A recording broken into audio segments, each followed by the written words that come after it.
Hello, this is Sheila Blanco, Public Information Manager for Savannah-Chatham County Public Schools, and I'm sitting here today with our Deputy Superintendent and Chief of Operations and Facilities, Mrs. Vanessa Miller-Kegler, and Tammy Perkins, who is our Lead Director of Transportation here at the school district.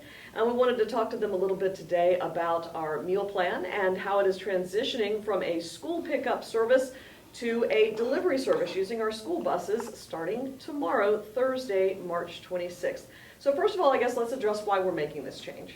Good morning, and thank you, Sheila, and Communications for what you do, and making sure that we are providing our families with the most updated information as we continue to make sure that we're meeting the needs of our students during this pandemic.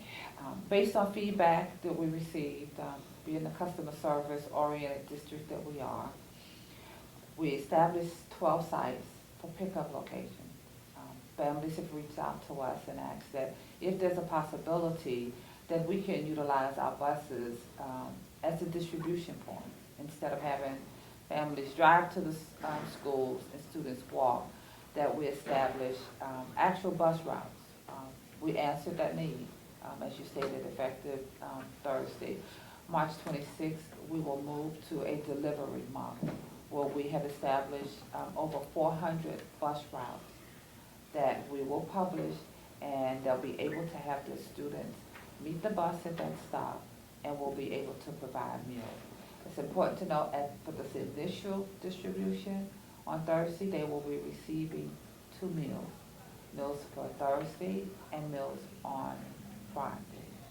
Our drivers will be out, making sure that those routes are safe for our students and families. Still as a reminder, 0 to 18. Who we're providing those meals for. So this is in direct response to feedback that we have received from our families.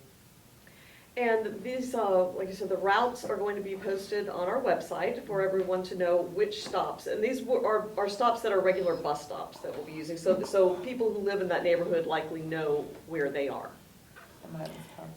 So what we've done is establish key points that students will be able to walk to easily to get to those stops. So it may not be the exact stop that students are normally used to going to, but they will be easily accessible. Those sites or those stops will be published on our website so that families will know exactly where the buses will be. And along with the listing of the sites, will families be provided an approximate time, say within 10 minutes, as we do with bus pickup? Absolutely. And Certainly. They will look similar to a regular bus route, and it will have the specific time that they can anticipate the bus arriving. And what kind of an effect is this having on your staff? I mean, how difficult was this to put together? I know you do it every year before school starts, but this is somewhat different. It was an amazing outcome.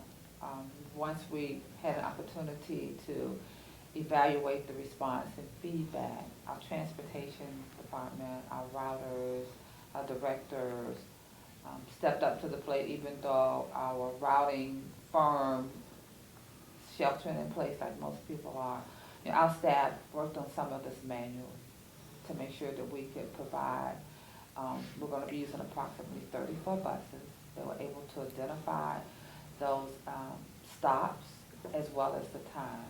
So this group rose to the occasion. Worked early, came into early, worked early, and worked late. So we could be able to publish these sites and stops. Staff will be out today, our bus drivers and monitors. Actually, what we refer to in the industry sometimes wet runs, dry runs, but they will be driving through those neighborhoods. So today to make sure that those are set, kind of monitoring the time as well to make sure that we can be as close as in terms of accuracy as possible. So when we upload that information, they will be provided with what we want to be able to determine as close. And it just depends on how many students are at a particular stop. So we may be at one stop and there's 10 students. We may get to another stop, there's 40, so it may take just a little more time. But 395-5519-15, Yes. and then the transportation office will be equipped. All of our customer service reps will be available, just as if it was Monday morning and we were in school and you had a question, they will be manning the line.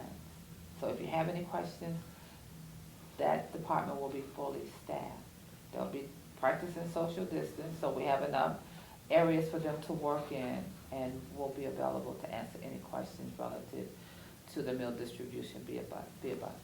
Most of the staff, or all of the staff that we have selected, have been working this week at the meal distribution sites, so we are calling them in and just transitioning them to the school buses. There'll be a team on the bus. We want the driver, of course, to focus on the road and the safety of driving the bus. We will have 2 monitors on the school bus assisting the driver with monitoring the children outside of the bus. We'll also have our school nutrition team on the bus actually distributing the meals.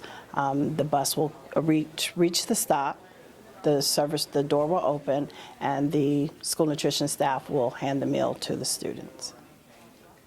Anything else that you feel it's important for members of the public to know about this transition tomorrow? It's important that they pay attention to the time, what those stops are, and remember that we're transitioning from the distribution points at those 12 sites, and that we are now moving to buses. Make sure that your kids keep safety first. The school nutrition staff will come down to the very last step, or if you're coming up, it's the first step, and we'll be distributing meals that way.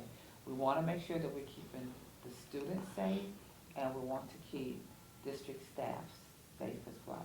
So we want to make sure that we keep that distance.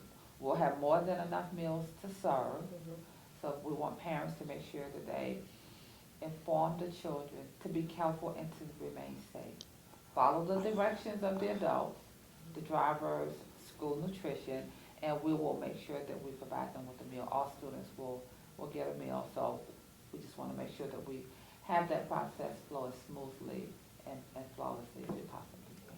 One last question for you. I know if parents were picking up at the school sites, they had to have the child with them. I assume this will remain the same at the bus stops, and are students allowed to come by, I mean, if it's within walking distance, they're allowed to Absolutely. come on their own, They as are. long as the student is there. As long as the Correct. student, there just is at the sites where we had drivers and we had walkers as well. So that will still apply. Students are eligible to come and pick up the meals. But if there's an adult, we have to have a student. That is the federal guidelines that's been provided to us, and we have to adhere to those guidelines. All right, I think that's all the questions I have. Thank you both so much for taking time out of your busy day to talk to us, and help our families understand how the new process will work going forward, at least through April 1st next week, and hopefully not any longer, but conditions being what they are, for as long as the school closure is in effect, this will be the way that meals will be delivered to students. Absolutely. All right. Thank you so much. Thank you. Thank you.